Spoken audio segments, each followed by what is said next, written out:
Hello and welcome to part 19. In this video we're gonna do a few changes to how we set the hands as a preparation for a change that I'm gonna make later on. So we're gonna do these preliminary changes which we're gonna then change later on, but I want to break it up in two parts. So I have this stuff here introduced at this point here. So the transforms here, the convert transforms, we're gonna create a pin here and then move these two down. So we're gonna do some changes to the world effector, the left and the right, to begin with here.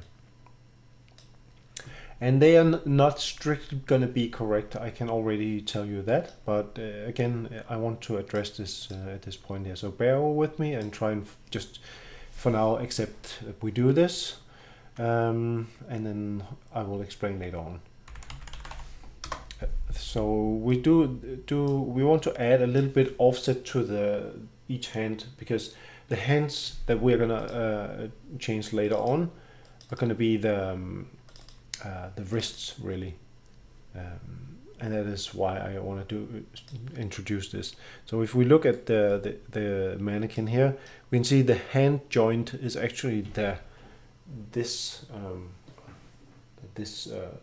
point here, and what you hold with is actually the palm here. That is what you aim with mentally. So there's going to be a small offset really, and that is why I want to introduce the idea of a kind of a wrist here. So what I'm doing here is I'm inverting the left hand world effector, so to get it into local to the hand, and then I'm gonna add split this apart and add in a little bit of offset to the forward vector. I'm gonna add in 8 centimeters in this example here, and I'm gonna change this later on anyways, don't worry about it. We're gonna make a transform back again, and then we're just gonna pass in the rotation and the scale completely untouched, and then invert it back again. So we have this back in wall space, and then connect it up like this. So we're going to do the same for the right over here. So set the right hand,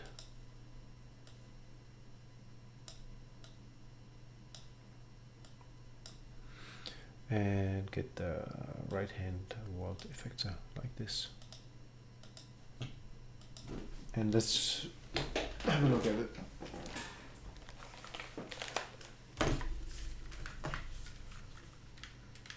Okay, so you can see now it's offset a little bit, and don't worry, I know the hand is really at the center of the axis here, but yeah, it's gonna make sense later on, and we're gonna change it.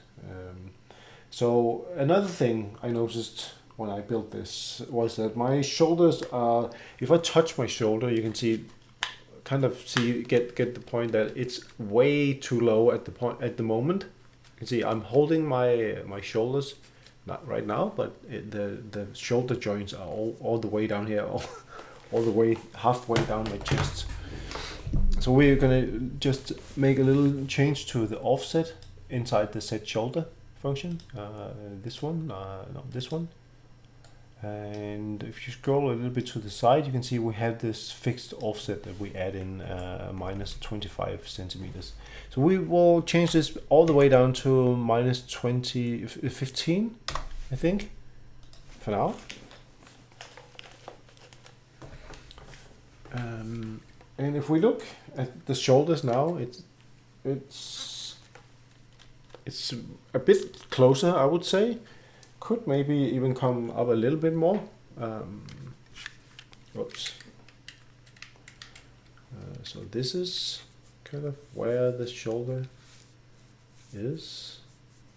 If we still accept the fact that we're pointing with the exact center of the axis here, then it's actually spot on at the moment. Okay, so that was one other thing I wanted to change in this video. And one last minor thing we are gonna do, also mostly as a preparation, and something we will change anyway, is to go into the pawn or the VR character where we have the mesh. So if you select the mesh here, the skeletal mesh component, you will probably have this empty skeletal mesh at the moment. If you go ahead and select the SK mannequin skeleton, you should get something looking like this. And I hope you have the SK mannequin. We did these preparations in, I think, one of the first videos. So you should have him. Otherwise, you can just grab him from the any of the template UE4 templates. So anyway, now you have a character in here, but the problem is that obviously when we hit play, we are gonna be kind of inside in the middle of the character. As you can see, so he's gonna be in the way. And by the way, we are not gonna try and implement legs or feet for this anyway, so I'm gonna eventually remove these parts here, but that's gonna be in a different video. But what I want to do in this video already now is to get the idea of the structure that we're gonna build. And we're gonna do that with the head because it's the most easy thing to do. So with the VR character here, and we have the the mesh set, what we are gonna do for now is to navigate into the VR character animation BP. So you might have it, I believe, in blueprints at the moment. Here. As you can see, I've created a folder under the mannequin character animations here. It's currently empty, but you should create a new folder here, call it animations, which I did off video. I forgot to record that. Anyway, what we are going to do is to go to our SK mannequin and click create asset and create an animation from the reference pose and put that inside the animations here. And let's just call this a pose and hit OK. So what I wanted to say was, if we go back again, save, close this, save all. Then inside the VR character, we have the VR character animation BP, or just navigate directly to it. I don't know why I go in there. And then we can type in animation.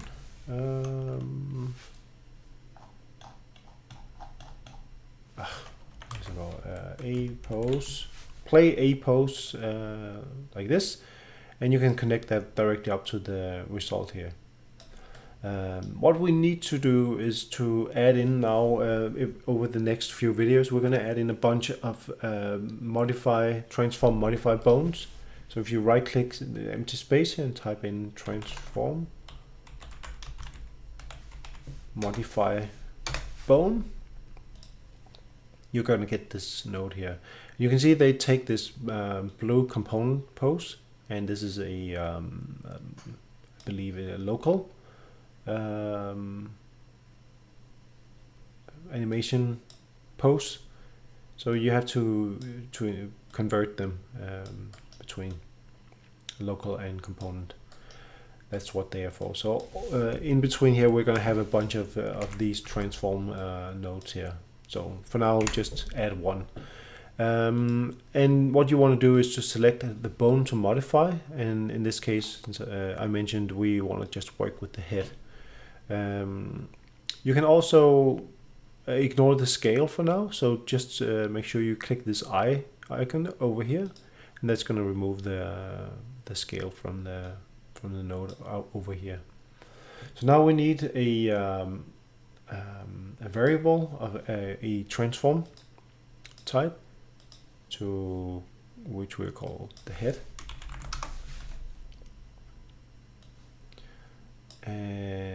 grab that and just take the translation and rotation. And one thing to note is that I'm feeding in a location for now. Later on, we're gonna remove the location from everything except I believe the pelvis. So everything is gonna be driven entirely off rotations. That's a good, important point to note. But since we're just doing preparations and testing for now, we have to have some kind of a translation, otherwise it's gonna look weird. So if we just hit, no, we need to feed something into this variable here, I forgot.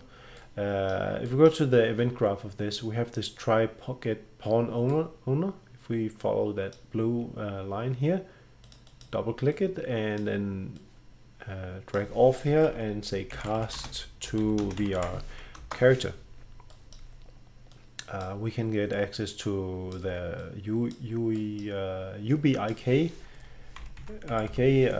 component, which has the head transform.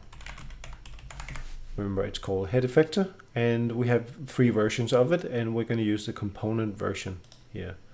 So grab that and then feed it into the head. Yeah, so set head like this, connect and connect. And also note that currently the translation mode is set to ignore. You need to change that to replace, and also for the rotation, change that to replace. So now when we hit play, and let's do this in simulate to begin with, you're going to see that the head looks weird. Don't worry about the stretching here happening with the neck here, that's kind of expected. But the important part is that you can see now when we select the white ball here, which represents the head, you can see the head now follows that position here. And if we rotate it, it follows. But as you can notice, it's lying down, so something is wrong with it. So we need to give it an offset. And that is done here by adding in a combine. Rotator, and actually just to keep the graph here a little bit more clear, or the animation graph a little bit more clear, I'm actually going to do it inside this part here, so inside the event graph here. So we're gonna say make transform and break this split. Actually, let's just split this one as well. So connect up the head and the rotation. We're gonna combine, and we have to add in some offset here. But the order matters here. So when you do it this way, then this adds into world space, the rotation in world space. But if you can switch these two around, I believe this is done in component space, or relative space to this transform here. And I've tested out these offsets here, so I know that in order to get it to the head to stand up correctly, it needs to be 90 and 90 degrees. And you're gonna have to experiment quite a bit with these values if you want to figure it out yourself. That's actually what I wanted to do with these increment and decrement values, which I believe didn't add at this moment, or this point here. And I don't remember if I did, and apologize if I did and just forgot it. But anyway, let's address that in the next video. So what I did now was to add these offsets here. So when you rotate the head, we have a rotating head looking as it should. And you can see now it's starting to come together. So let's also hit play in VR.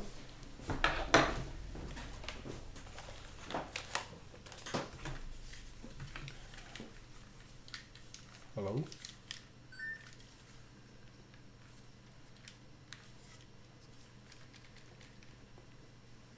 Alright, So as you can see, nothing is really visible. It's obviously because I have the head kind of in the middle of everything. So with the mesh selected here, go to the details here and type owner, and then you can check this owner no see. So we're going to change this again in the next video, but for now just check it, because that is going to hide everything, so we can't see it. You can see the body is completely gone, but actually the head is there if you look closely. So the head is here, and we have a body now. So we basically have something we have the logic set in to drive the head position. At the moment, if I stand up, you can see, well, it's almost fitting.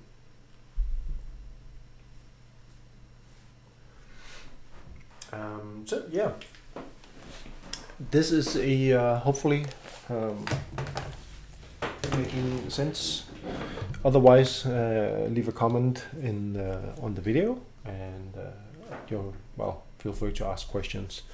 Otherwise, I believe we are sort of ready now, because we have the structure of how it's going to be from now on in place, and we can start to build the rest of the logic piece by piece. And oh yeah, and we need to get the skeletal mesh prepared for this. I'm actually going to cover that, I think, in the next video. So stay tuned for that, and I'll be seeing you next. Bye.